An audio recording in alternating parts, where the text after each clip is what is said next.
Lab में फंसी उत्परिवर्तित छोटी कछुओं को बचाने के लिए लड़की ने दयालुता दिखाते हुए उन्हें और एक चूहे को रिहा कर दिया। वह चूहा जो आभार से भरा हुआ था, उसने पीछे मुड़कर उस छोटी लड़की की ओर देखा। ऐसा लग रहा था जैसे वह अपने उपकारकर्ता का चेहरा याद रखना चाहता हो। इसके बाद जो जानवर गुफा से भाग निकले थे, वे जल्द ही नाले में तेजी से उत्परिवर्तित हो गए। वे जल्दी ही मानव रूप में विकसित हो गए। लड़की के प्रभाव से वयस्क चूहे ने खुद से पहल करके 4 कछुओं के बेटे की देखभाल करना शुरू किया। उसकी देखभाल में छोटे कछुए धीरे धीरे बड़े हुए। वे भी अपने उम्र के बच्चों की तरह बाहरी दुनिया को लेकर उत्सुक और इच्छुक हो गए। चूहे पिता उनके भविष्य की खोज की इच्छा को उस तंग नाले में रहते हुए पूरा नहीं कर सकते थे। एक दिन ये बच्चे यहाँ से निकलेंगे और एक खुली दुनिया में जाएंगे, लेकिन उससे पहले उसे अपने कछुए बेटों को यह सिखाना था कि वे इस जटिल दुनिया में खुद को कैसे बचाएं। लेकिन ठीक उससे पहले चूहे पिता को कचरे के डिब्बे में कुइहुआ बाओ डियान की एक किताब मिल गई। उद्घाटन की पहली पंक्ति ने ही उन्हें सफलता की उम्मीद दिखा दी, इसलिए उन्होंने प्राचीन पुस्तकों में लिखे तरीकों के अनुसार तुरंत अभ्यास करना शुरू कर दिया। तब तक उन्होंने मार्शल आर्ट्स का ज्ञान आत्मसात कर लिया। 4 कछुए बेटों को पहले से ही कुइहुआ बाओ डियान में गहरी रुचि थी। अलग अलग विशेषताओं के आधार पर चूहे पिता ने उन्हें अलग अलग हथियारों का उपयोग करना सिखाया।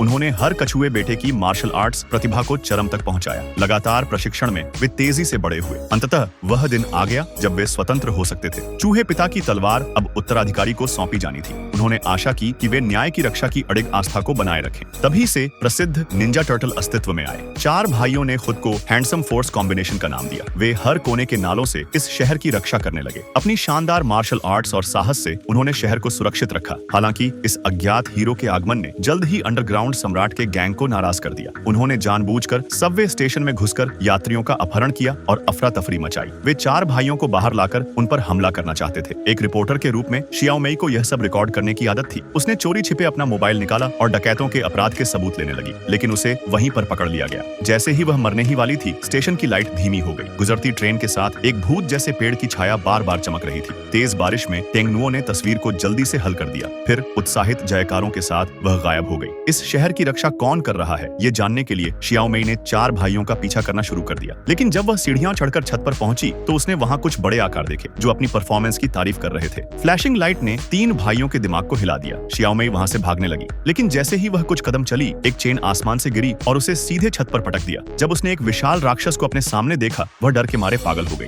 लेकिन सौभाग्य से उस राक्षस ने उसे कोई नुकसान नहीं पहुंचाया। उसने बस शांत स्वर में फोटो डिलीट करने को कहा। उसके सिर पर मास्क के कारण वह डर न जाए, इसके लिए हुआंग गुई ने खुद ही कपड़ा हटाकर अपना असली चेहरा दिखाया। लेकिन शियाओ मेई बस कुछ सेकंड ही खुद को संभाल पाई। फिर जैसे ही उसने चेहरा देखा, वह बेहोश होकर गिर पड़ी। सौभाग्य से टर्टल्स ने इस मौके का फायदा नहीं उठाया। उन्होंने उसके मोबाइल से फोटो डिलीट कर दी और उसे धमकाया कि वह इस बात का जिक्र किसी से न करे, वरना भाई लोग बेरहम हो सकते हैं। इसके बाद वे अंधेरे में गायब हो गए। जानी पहचानी गली का पीछा करते हुए सबने अपनी अपनी कला से नाले में छलांग लगाई। फिर वे तेजी से बाधाओं को पार कर अपने बेस पर लौट आए। हालांकि वे विनम्र थे और सख्त पिता को परेशान करने से डरते थे, फिर भी वे पकड़े गए। दूसरे पक्ष ने सही चाल चली और बिना अनुमति बाहर जाने के आदेश का उल्लंघन किया। अगर उन्होंने वजह नहीं बताई तो उन्हें सजा दी जाती। आश्चर्यजनक रूप से जब उनसे 4 भाइयों से सवाल पूछे गए तो वे बहुत शांत थे। किसी भी हालत में वे अपनी पहचान उजागर नहीं करना चाहते थे। अंततः अंकल को इन जनरलों को काबू करने की कोशिशों में कठिनाई बढ़ानी पड़ी, लेकिन 3 दिन और 3 रातों के बाद भी उसके बेटे अपने दांत भींचे हुए सब सहते रहे। अंकल ने अपनी अंतिम चाल चली। खाने का लालच देकर उसने तुरंत हुआंग गुई का मनोबल तोड़ दिया। उसने दूसरे पक्ष को अपनी योजना छोड़ने पर मजबूर कर दिया। हालांकि जब उसने सुना कि उन्होंने बिग फीट गैंग से बंधकों को बचाया और शियाओ मेई ने उनकी तस्वीर ली थी, तो अंकल को अचानक कुछ गलत महसूस हुआ। उसने अपने बेटों से कहा कि वे उस लड़की को वापस लाएं और सच्चाई जानें। पता चला कि शियाओ मेई के पिता को 10 साल पहले बिग फीट गैंग ने धमकी दी थी। उन्होंने एक ऐसा ड्रग विकसित करने में मदद की थी जो जेनेटिक म्यूटेशन पैदा कर सकता था और उसे चूहों व कछुओं पर टेस्ट किया गया था। लेकिन जल्द ही उन्हें पता चला कि बिग फीट गैंग का नेता कियांग गे इस ड्रग को बीमारी के रूप में इस्तेमाल कर रहा है और एंटीडोट बेचकर वैश्विक धन इकट्ठा कर रहा है। शियाओ मेई के पिता अपने जमीर की यातना नहीं सह पाए और चुपचाप लैब में आग लगा दी, पर दुर्भाग्यवश डेटा नष्ट करते वक्त उनकी मौत हो गई। छोटा चूहा यह देखकर घबरा गया कि चारों ओर आग फैल गई थी। सौभाग्य से एन वक्त पर एक युवा लड़की आ गई और उसने उन्हें बचा लिया। कछुए भाइयों का पालन पोषण चूहे ने किया। दुर्भाग्य से वे अपनी उस उद्धारक का शुक्रिया नहीं अदा कर पाए। बिग फीट गैंग ने नाले में एक गोपनीय बेस का पता पोजिशनिंग सिस्टम से लगा लिया। उन्होंने बम से दीवार उड़ाई और 100 मीटर लंबी दीवार को तोड़ दिया। फिर वे फिर से बदल चुके जानवरों को पकड़ने की कोशिश करने लगे। चूहों का दल तुरंत युद्ध मोड में चला गया, लेकिन एक साथ 4 दुश्मनों का हमला भी जारी रहा। उन्हें कुछ ही राउंड में आसानी से निपटा दिया गया। कछुए भाइयों ने मौके का फायदा उठाया और आपसी सहयोग से दुश्मनों को हराया। लेकिन तभी बिग फीट गैंग ने अपना सबसे ताकतवर मैकेनिमल वॉरियर वॉरियर युद्ध में भेजा। चूहों की टीम अचानक दबाव में आ गई, लेकिन अपने बेटों के लिए पीछे हटने का समय देने के लिए चूहे ने मैकेनिमल वॉरियर की तलवार उठाई और दुश्मन से भिड़ गया। मैकेनिमल वॉरियर ने सामने खड़े चूहे को बिल्कुल भी गंभीरता से नहीं लिया। उसने बिग फीट गैंग का पहला हमला झटपट दिखा दिया। बहुत अच्छा चूहे,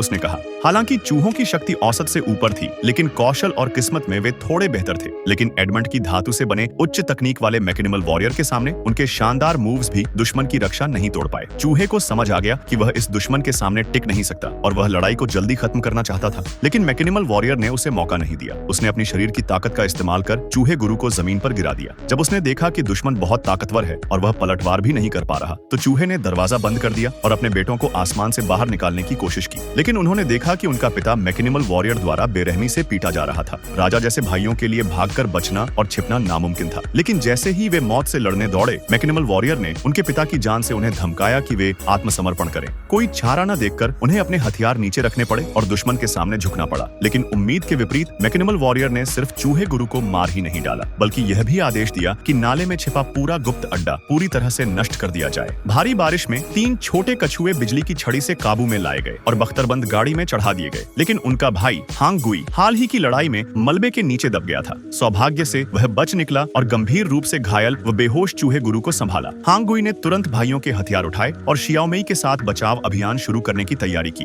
दुर्भाग्यवश तीनों भाइयों को एक प्रयोगशाला में बंद कर दिया गया था। जैसे ही उनके खून से सही तरफ का अंश निकाला जाता, लोग वायरस बनाने की विधि से दुनिया की दौलत लूट सकते थे। सौभाग्य से ऐन वक्त पर हांग गुई समय पर गंतव्य पर पहुंच गया और बाहर के गार्ड्स को मार डाला। अलार्म सुनकर दुश्मनों ने तुरंत निर्णय लिया कि वे उपलब्ध रक्त को शहर के केंद्र ले जाकर वायरस तैयार करेंगे और बाकी स्टाफ को यहीं छोड़ देंगे ताकि 3 छोटे कछुओं से बाकी मूल्य भी निकाले जा सके। जब हांग गुई लैब में घुसा तो देखा कि मैकेनिमल वॉरियर पहले से ही वहां उसका इंतजार कर रहा था। अब उसके पास सीधे दुश्मन से लड़ने के अलावा कोई विकल्प नहीं था। लेकिन हांग गुई की ताकत दुश्मन के मुकाबले कम थी और वह मुकाबला नहीं कर सका। बस कुछ ही राउंड में मैकेनिमल वॉरियर ने उसे जमीन पर गिराकर बुरी तरह रगड़ा। यह देखकर कि उसके भाई यहाँ मरने वाले हैं, लैब में फंसा हांग गुई तेजी से शियाओमेई को चिल्लाकर याद दिलाता है कि उन्हें किडनी टिश्यू का इंजेक्शन दे। जैसे ही शरीर में ढेर सारा चिकन ब्लड डाला गया, तीनों भाइयों को ऐसा लगा जैसे उनके शरीर में असीम शक्ति आ गई हो। उन्होंने शीशे को तोड़ा और बड़ी लड़ाई के लिए तुरंत तैयार हो गए। दुर्भाग्यवश मैकेनिमल वॉरियर पहले ही हेलीकॉप्टर से वहां से निकल चुका था। वायरस छोड़ने से रोकने के लिए सब नाले के रास्ते दौड़ते हुए सीधे डाक्सी बिल्डिंग पहुंचे। अनपेक्षित रूप से बेसमेंट ओवरटाइम में काम कर रहे कर्मचारियों से भरा हुआ था। सौभाग्य से सही वक्त पर हांग गुई ने सुरक्षा प्रणाली में प्रवेश कर लिया। इसी तरह उसने दरवाजे के बाहर गुस्साए कर्मचारियों को रोक दिया। तनाव कम करने के लिए हांग गुई ने लिफ्ट में एक स्वतः प्रदर्शन करना शुरू किया। चारों राजा छत पर पहुंचे और देखा कि मैकेनिमल वॉरियर वायरस छोड़ रहा है। बिना एक शब्द बोले सबने लड़ाई शुरू कर दी। हालांकि जैसे ही वे पहुंचे, उन्हें 3 बार जमीन पर पटक दिया गया। लान गुई ने स्थिति देखी और तलवार निकाल ली,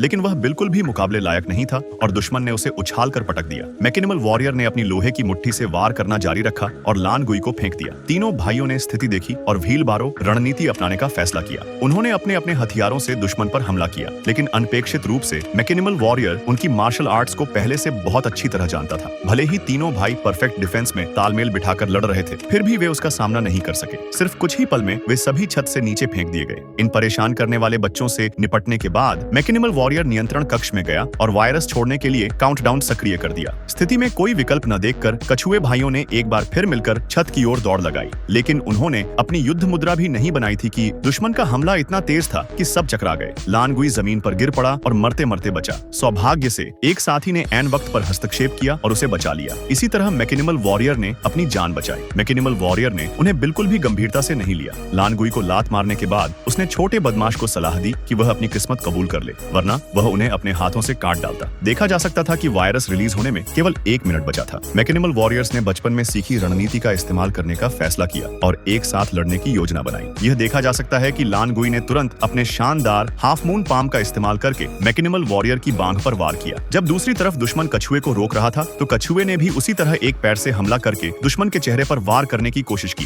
फिर कछुए ने जल्दी से थॉमस की फुल सस्पेंशन स्टिक का उपयोग करके दुश्मन को जमीन पर गिरा दिया। कछुए ने हवा में अपने भाइयों के कछुए के खोल का सहारा लेकर खुद को ऊपर उठाया और अपनी पुरानी चाल स्काई ब्रेकिंग फुट का इस्तेमाल करते हुए दुश्मन को सीधा छत से नीचे गिरा दिया। लेकिन आश्चर्य की बात यह थी कि जब वे वायरस लॉन्च प्रोग्राम को निष्क्रिय कर रहे थे, तभी मैकेनिमल वॉरियर्स फिर से ऊपर चढ़ आए। अपने साथियों के लिए समय जीतने के लिए तीनों भाइयों ने जल्दबाजी में अपने हथियार निकाले और दुश्मन के लंबी दूरी के हमलों को रोकने की कोशिश की। इसी तरह उन्होंने काउंटडाउन के अंतिम सेकंड में वायरस लॉन्च प्रोग्राम को रोकने में सफलता पाई। इस बार मैकेनिमल वॉरियर्स ने कछुओं पर हमला नहीं किया। इसके बजाय उन्होंने सिग्नल टॉवर टॉवर की ओर निशाना साधा और मिसाइलें चलाना शुरू कर दी। इस भयंकर हमले में सिग्नल टॉवर जल्द ही गिरने लगा और ढहने के कगार पर पहुंच गया। सभी लोग तुरंत आपात स्थिति में टॉवर को स्थिर करने और जहर को आसपास की गलियों में फैलने से रोकने के लिए दौड़ पड़े। हालांकि वे खुद को भी मुश्किल से संभाल पा रहे थे। तभी मैकेनिमल वॉरियर्स धीरे धीरे लान गुई के पास पहुंचे और लोहे की मुट्ठियों से उसे यातना देने लगे। सौभाग्य से ऐन वक्त पर शियाओ मई ने नीचे की प्रयोगशाला में ब्रदर चियांग को मार दिया और वायरस का एंटीडोट सफलतापूर्वक हासिल कर लिया। मैकेनिमल वॉरियर्स ने तुरंत दिशा बदल दी और देश को लूटने की तैयारी करने लगे। लेकिन अचानक सिग्नल टॉवर और ज्यादा देर तक नहीं टिक पाया और अचानक गिर गया। जब शियाओ मई ध्यान बटा हुआ था तभी मैकेनिमल वॉरियर्स ऊपर चढ़ आए, म्यूटेंट्स को पकड़ा और शियाओ मई को छत से धक्का दे दिया। शियाओ मई ने तुरंत टॉवर को पकड़ लिया और सौभाग्य से अपनी जान बचा ली। परंतु मैकेनिमल वॉरियर्स उस महिला से नफरत करते थे। उन्होंने उड़ता हुआ चाकू फेंका जिससे शियाओ मई का हाथ छूट गया। सौभाग्य से ऐन वक्त पर वांग बा के भाइयों ने छलांग लगाई और एक ह्यूमन लैडर बनाकर शियाओ मई को गिरने से बचा लिया। मैकेनिमल वॉरियर्स ने एक बार फिर अपनी तेज ब्लेड निकाली और छुपकर वार करने की कोशिश की, लेकिन अनपेक्षित रूप से उन्हें हुआंग गुई ने दो धारी डंडे से पलटकर वार करके हरा दिया।